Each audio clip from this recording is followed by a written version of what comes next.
सी जुलाई 21 के CA foundation और CA final clear student को मेरी तरफ से आप बहुत बहुत शुभकामनाएं। वीएसआई अपने रिजल्ट को नेक्स्ट डे पेपर में पब्लिश करता है, ये वीएसआई की ट्रेडिशन है। इस बार भी हमारे रिजल्ट को हमने पब्लिश किया। जब से रिजल्ट पब्लिश हुआ, बहुत सारे स्टूडेंट्स का मेरे पास फ़ोन आया कि सर ये बच्चे जो हमारे साथ क्लास में थे, रैंक में है, लेकिन फिर भी आपने वीएसआई में रैंक क्लेम नहीं करी। इसके अलावा और भी बहुत सारे बच्चों के कॉल आ रहे हैं, वो अपने रिजल्ट और रैंक के लिए थैंक यू दे रहे हैं और कह रहे हैं साहब हमने आपकी मॉक टेस्ट सीरीज दी थी या आपकी एबीसी एनालिसिस आप के बेसिस पे हमने स्टडी किया था और आपसे भी कई बार बात करके और गाइडेंस ली थी।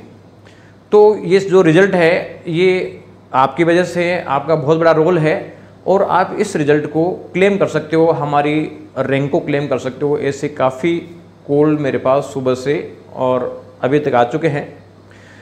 लेकिन बच्चों, आपको बहुत बहुत थैंक यू कि आपने वीएसआई पे विश्वास किया। लेकिन वीएसआई केवल उसी रिज़ल्ट को क्लेम करती है जिसमें उसका कंप्लीट रोल है, यानी सारी क्लासेस, मॉक टेस्ट और पर्सनलाइज गाइडेंस। इसमें से कोई मिसिंग रह गया तो उस रिजल्ट को या रैंक को वीएसआई क्लेम नहीं करता, क्योंकि अगर हम ऐसा करने लग जाएंगे तो हमारे एथिकल वैल्यूज़ हैं जो पूरी मार्केट में नोन है कि वीएसआई एथिक्स के लिए जाने जाते हैं और कॉमर्शियल वर्किंग नहीं करके एक रिजल्ट ओरिएंटेड वर्किंग करते हैं, तो उसमें ब्रेक लग जाएगा।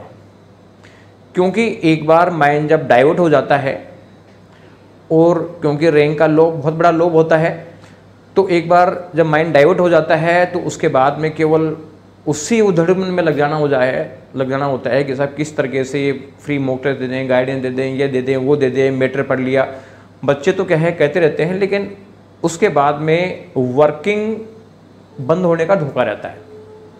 इवन पिछली बार जब नवंबर एग्ज़ाम में जो सीए फाउंडेशन का फर्स्ट रैंकर था पुनीत अग्रवाल, वो आया था, उसने वीएसआई की मॉक टेस्ट सीरीज़ दी थी। हमने free mock test series CA foundation वाले बच्चों के लिए लॉन्च की थी और उसमें उन्होंने दिया। बाद में वो बच्चा हमारे पास सी इंटरमीडिएट पढ़ रहा था, उसके पेरेंट्स भी आए, उनका ऐसा बहुत बड़ा रोल है, लेकिन फिर भी हमने मना कर दिया कि नहीं, फर्स्ट रैंक है तो भी हम क्लेम नहीं करेंगे, क्योंकि इसमें जो टीचर जहाँ से वो पढ़े थे भरतपुर से, उनका रोल था बेसिकली, और हम अगर उस रिजल्ट को क्लेम करते तो हमारे लिए अनएथिकल होता और जो टीचर जिन्होंने मेहनत करी उनका एक तरीके से अपमान होता।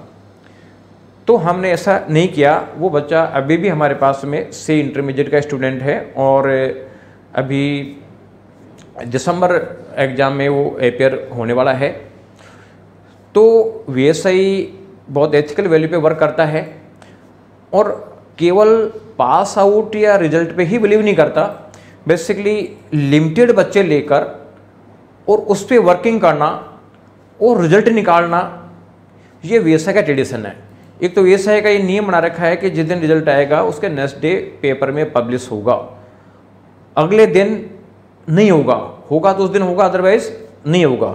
ये इसलिए क्योंकि फेथ तो जब भी होता है जब नेक्स्ट डे पेपर में पब्लिश हो जाए। और इसी का रिजल्ट है कि वीएसआई की स्टूडेंट गरिमा कोठारी, जो बॉम्बे से जयपुर पढ़ाई करने के लिए आई और उसके सीए इंटरमीडिएट में 546 मार्क्स थे वो, और इंटरमीडिएट में कोई रैंक नहीं थी, वो सीए फाइनल की ऑल इंडिया 8th रैंकर बनी। और साथ में हम कंपैरिजन करें कि मई 18 में जब वो इंटरमीडिएट में थी उस समय all India first rank 669 marks पे आई थी और उसके 546 मार्क्स थे, यानी फर्स्ट रैंकर से वो 120 मार्क्स नीचे थी। और अब जब जो जुलाई 21 का एग्ज़ाम हुआ है उसमें सीए फाइनल में वही बच्चे आए हैं जो उस समय इंटर में थे। तो फर्स्ट रैंकर के 614 मार्क्स हैं गरिमा के 586 मार्क्स हैं, तो अब मार्क्स का गैप रह गया 28, यानी जो 123 का गैप था वो 28 रह गया, यानी 95 मार्क्स का जो अचीवमेंट आया है ये गरिमा की मेहनत के साथ साथ VSI के गाइडेंस का ही इफेक्ट है। और साथ में उसके जो SFM में 98 मार्क्स आए हैं जो all India first second third ranker से ज़्यादा हैं, और IDT में 84 मार्क्स आए हैं जो भी all India first second third ranker से ज़्यादा हैं। तो VSI इस तरीके के रिजल्ट पे बिलीव करता है कि जो स्टूडेंट हैं जिस भी लेवल के हैं, चाहे वो बिल्कुल बॉर्डर लाइन के हैं, वो भी किसी तरीके से पास होने ज़रूरी हैं। और इसी का रिजल्ट है कि जो CA फाउंडेशन में हमारे 119 स्टूडेंट पास हुए हैं, और CA फाइनल जिसमें हम हर टाइम में 100 बच्चे लेते हैं केवल, और उन 100 स्टूडेंट में से 42 स्टूडेंट्स बोथ ग्रुप में पास हुए हैं।